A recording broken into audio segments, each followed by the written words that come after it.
the court language.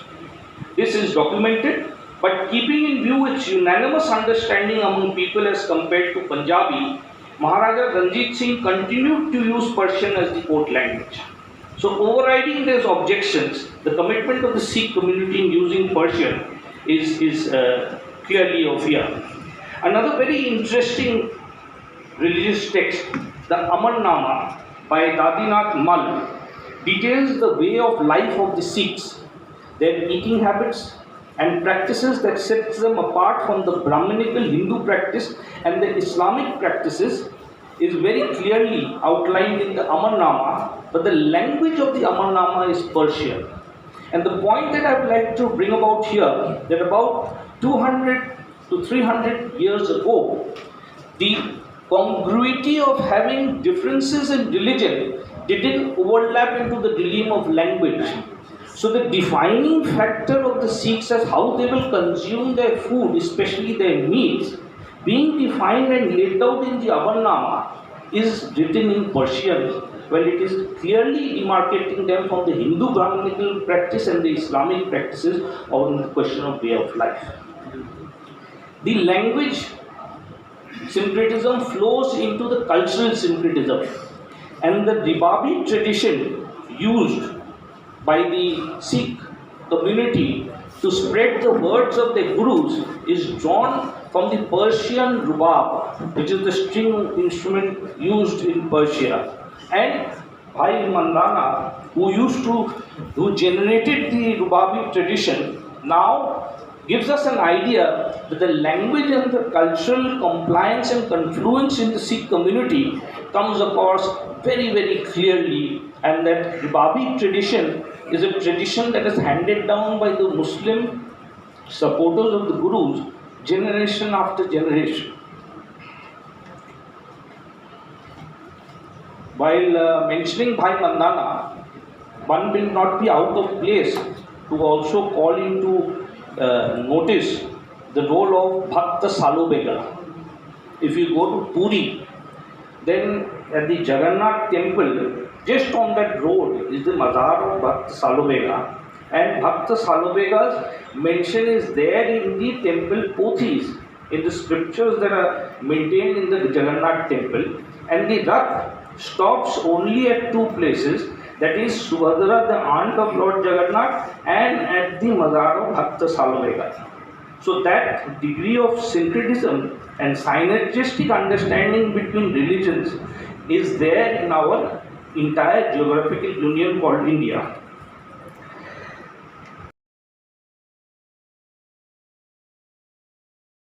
Punjab and Persia go back thousands of years. There is not much difference between the Avestan, pre-Persian and Sanskrit.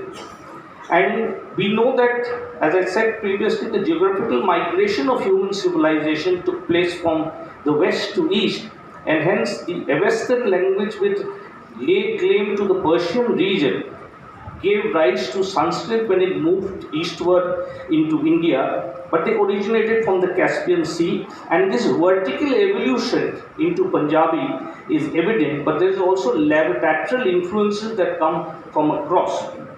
We've got the Western Hindi that impinges itself on the Punjabi language, and we've got the Lehenda influence that comes of Multani language that is spoken, that also encroaches upon the Punjabi, script and dialect. I will skip from here into the common portions that I've already spoken about brilliantly by my previous speakers, Sandaldeep Kaur, on the Zafarnama and everything. And I will skip also the brief description of the Punjabi language, which is quite detailed. But there are three things I would like to speak about. That is the Linguistic Survey of India, conducted by Grivison. It was published in 1927. And when Grivison was looking at the Punjabi language, he had collected a lot of books.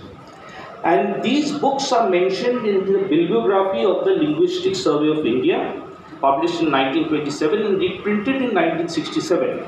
Now, what is interesting to me, President, Madam and Dr. Alam, is that I find over here that a number of the religious texts of the Sikh are printed in Persian character.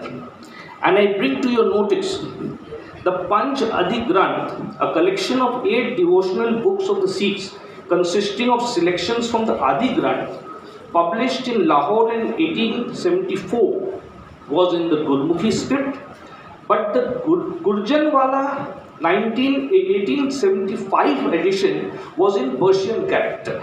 It was written in Persian. Again in Lahore it was published in 1878 in the Gurmukhi script.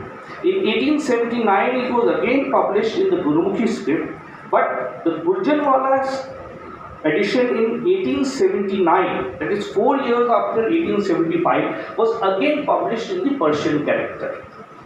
In Lahore it was published again in 1881, in 1882, 1885 and 1886 in the Gurmukhi script. But another print was brought out from Amritsar in 1895, which was again in the Persian character. The Pothi Rahiras, a manual of Sikh evening prayers consisting of selections from the Adi Granth and the Granth of Guru Gobind Singh, was published from Lahore in 1867, in 1869, with other extracts from Adi Granth in 1869, 1873, 1874, with select passages from the Adi Granth and character, was published in Persian in 1874. So one volume of this religious text of the Sikhs was published in using the Persian script.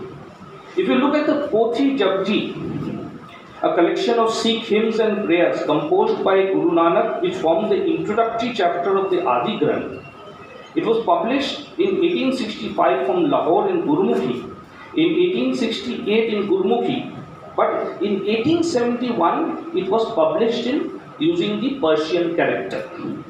In 1872 it was reprinted using the Persian character. In 1873 it was expanded.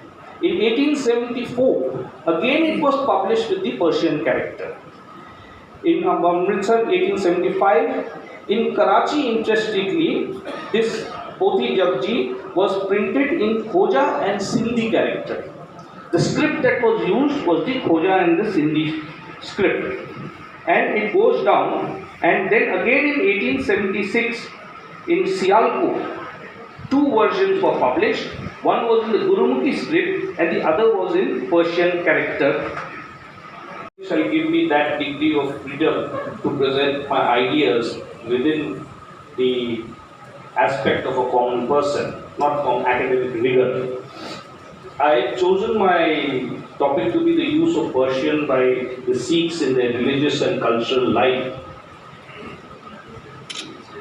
Human civilization originated in the African pole, and humans migrated from the African pole across the whole world. Hence, the movement of humans, and along with them the language and culture, has always been from the west towards the east in Asia. And if you see, most behaviors have moved in this direction. So it was but natural that the Indo-European languages would migrate from the people coming from that direction towards this direction, and subsequently the Indo-Aryan languages will also move. But by that time the reverse migrations have started, and the languages that are spoken in India do not have a unidirectional influence but a counter-directional influence also. One of the important issues that Persia brought to the subcontinent was the rigor of documenting things. And the languages of India have from the earliest times evolved as an object of interest to those that spoke them. The great Al-Biruni, in the account of India of his day, about 1030 AD, spoke only of Sanskrit and its difficulties. He writes, regarding the living forms of speech, he merely said, quote, further, the language is divided into a neglected vernacular one spoken by the common people, only in use among the common people, and a classical one only in use among the upper and educated classes, which is much cultivated. That is 1030 AD. Amir Khusro, a Turk by origin but born in India, gives us by 3 centuries down the line, that in 1317 AD, a more detailed information. He says, as I was born in Hind, I may be allowed to say a word respecting its language.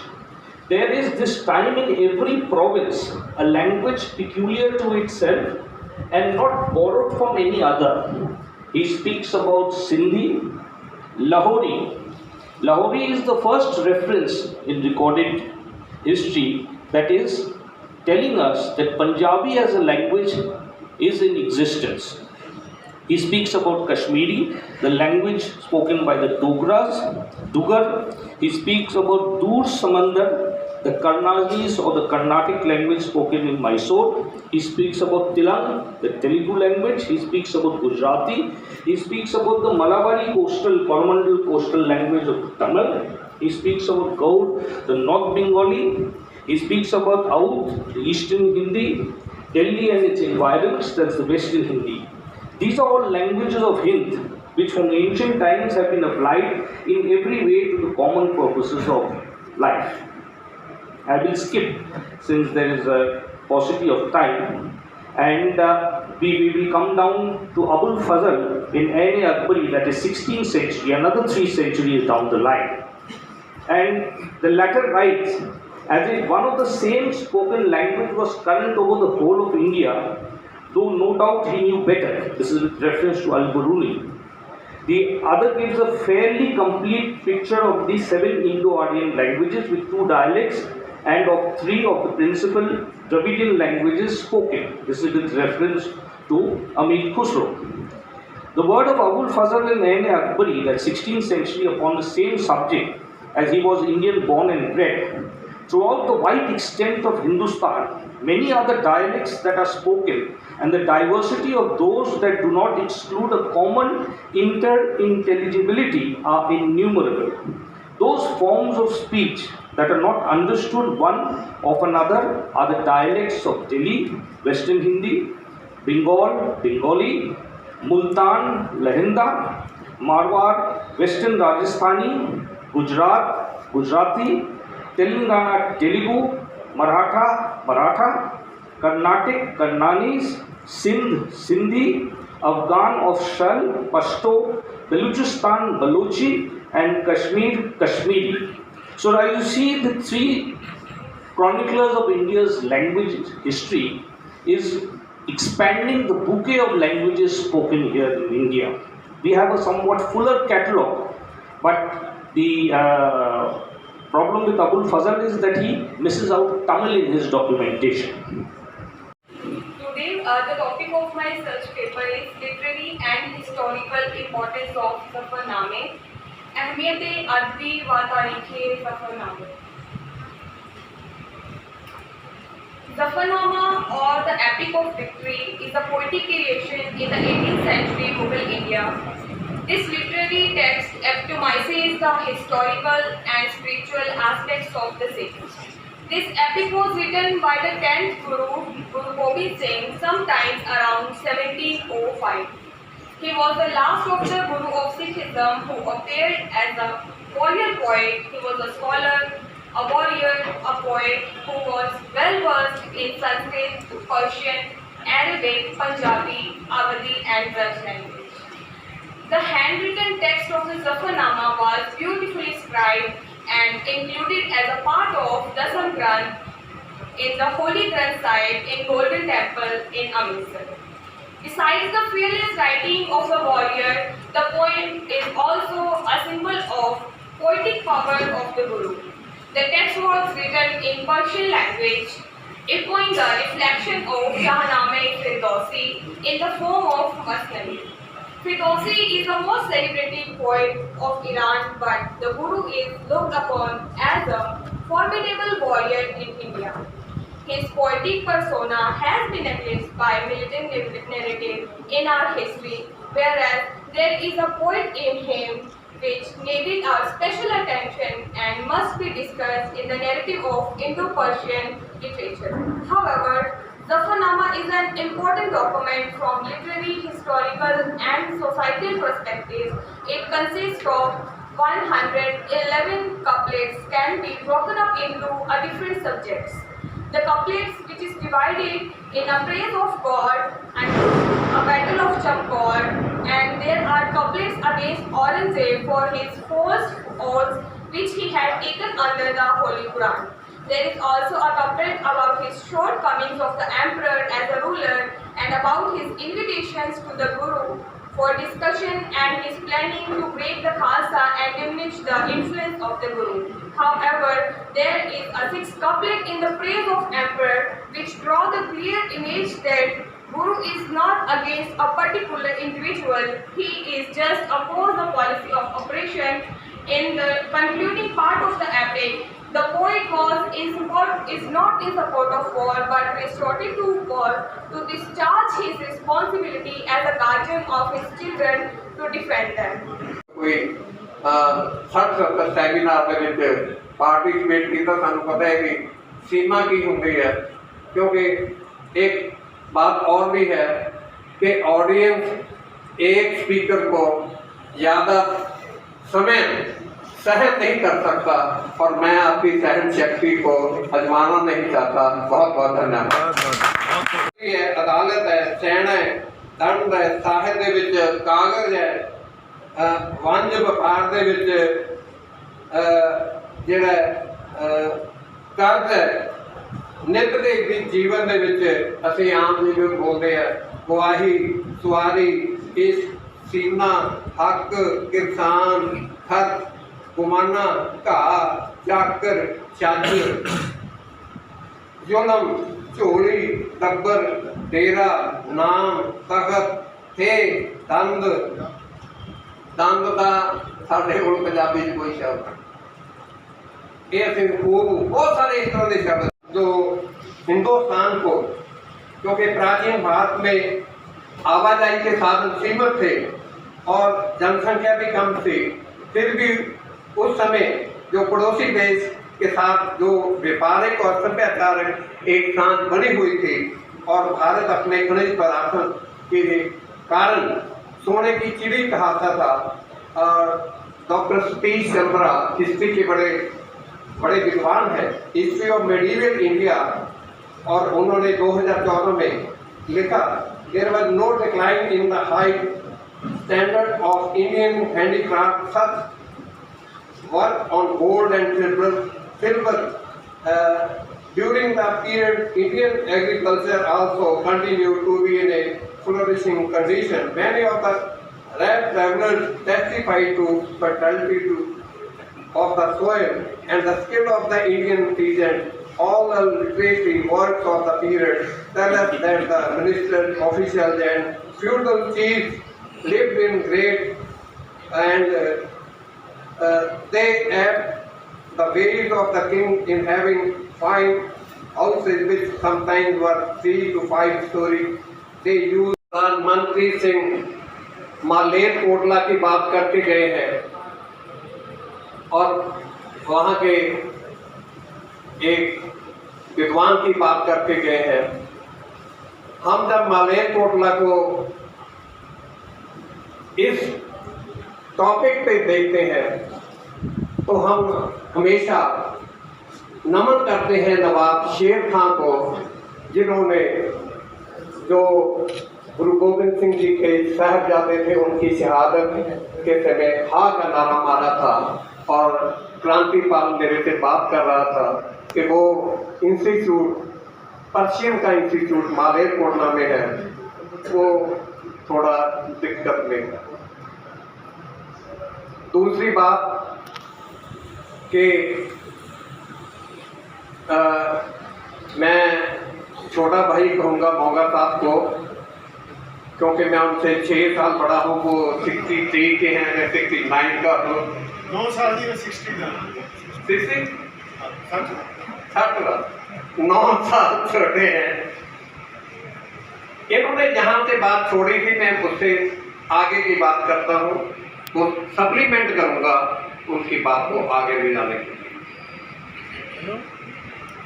मेरा जो topic है वो गुरबाणी में वर्ती फारसी भाषा की प्रासंगिकता है।